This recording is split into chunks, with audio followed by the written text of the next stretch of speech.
அதே போல் வேலுநாச்சியார் வேலுநாச்சியார் திண்டுக்கல் நோக்கி போகும்போது பிரிட்டிஷ்காரன் வெள்ளைக்காரன் பின்தொடர்ந்து வந்து அங்கே ஒரு ஆடு மேய்ச்சிக்கிட்டு ஒரு 14 வயசு பொண்ணு, அந்த பொண்ணுகிட்ட கேட்குறான், இங்கிட்டு அரசி போனாங்களா? போனாங்க, சொல்ல மாட்டேன். அவளை திமுறா அப்படின்னு கையை வெட்டுறான். அந்த குழந்தை அதுக்கும் பயந்து சொல்லலை. காலை வெட்டுறாங்க, அப்பையும் பயந்து சொல்லலை.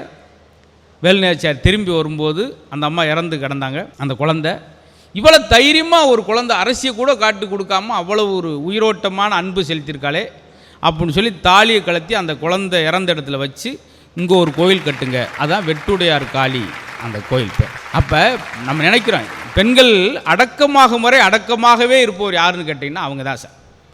காலம் முழுவதும் பிறந்த உடனே பார்த்தீங்கன்னா அப்பாவுக்கு அடக்கம், ஸ்கூலுக்கு போனால் வாத்தியாருக்கு அடக்கம், கல்யாணம் பண்ணால் புருஷனுக்கு அடக்கம், குழந்தை பார்த்தா குழந்தைக்கு அடக்கம்னு சொல்லி அடக்கமாக வரை அடக்கமாக இருக்கிற அவங்கள் தான் பாரத்தை சுமப்பவர்கள். அப்படி நம்ம சொன்னால் கூட நீங்கள் முழுவதும் பல்ல இழிச்சிக்கிட்டு போவீங்க.